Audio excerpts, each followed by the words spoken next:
currently in the town of Thomas, West Virginia, enjoying a nice nitro cold brew coffee that I got at this place called Tip Top Coffee.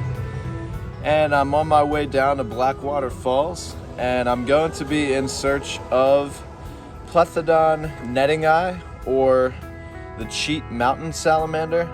They're a pretty neat little salamander, and they're one of two salamanders that is completely restricted to a range in West Virginia. The other one being a species of spring salamander. Now, they kind of are like a dark colored Plethodon salamander. I don't believe that they get very big. They're one of the smaller species, and they have all these light yellow to kind of white, off-white little flecks all over their body. And they kind of look like the night sky. But I'm here in this cute little town and enjoying my coffee, and then I'll be on my way. I also got this little chocolate bar that looks and sounds really good, so I'm gonna be enjoying that as well.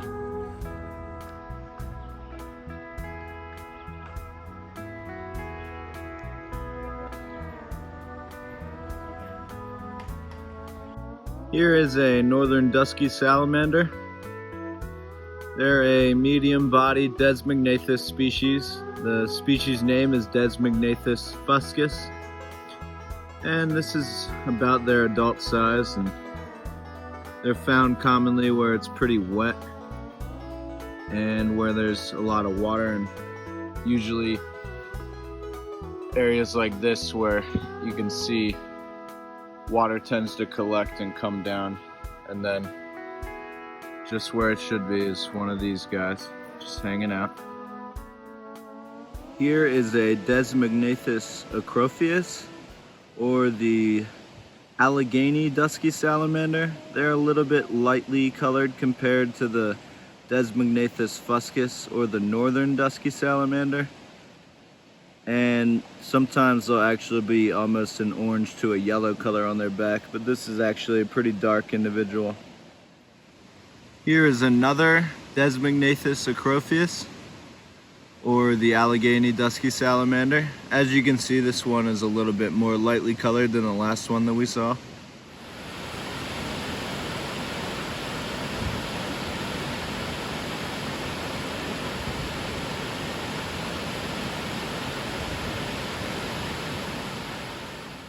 Well, under this log I flipped a Eurycia bislineata, or the northern two-line salamander, and it is named so because of the two lines that go down the back there.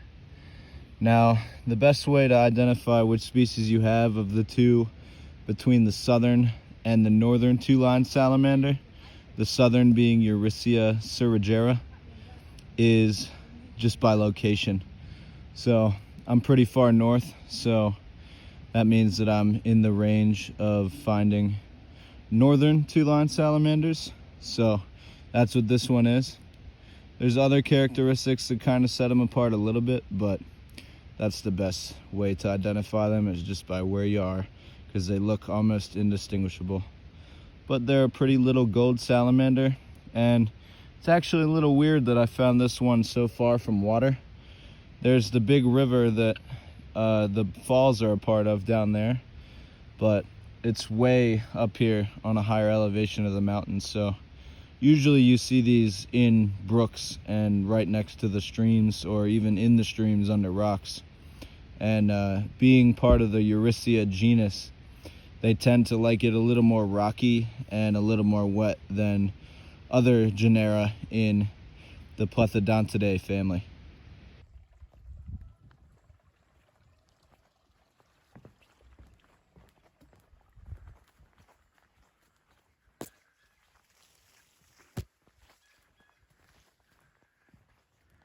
This here is a gorgeous Allegheny dusky salamander. Oh, don't want to lose him for the video's done. But this is that very red coloration that I was talking about when we saw the first couple brown ones. And this is probably the most gorgeous individual that I've seen. But I just wanted to show this.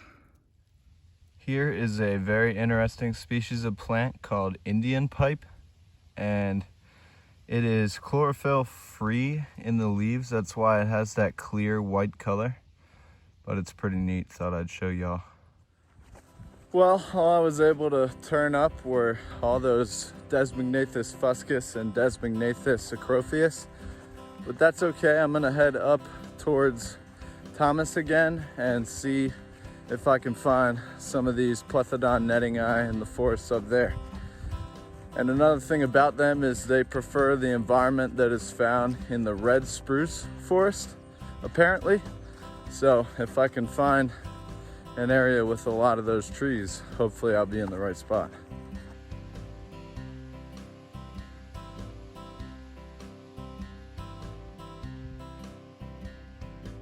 I just found this massive Plethodon glutinosus up here where I'm looking for the Cheat Mountain Salamander. I mean, look at that thing next to my hand. Crazy. Well, today was definitely a bust for the target species, at least. I hiked 8 miles and got no Plethodon nettingi, but I guess that leaves that species for another day. I am glad that I got to see that really beautiful Desmognathus acrophius, though. That was sure a pretty individual.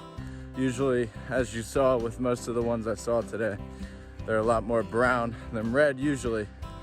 So I guess there's a positive to the day at least. Catch you next time.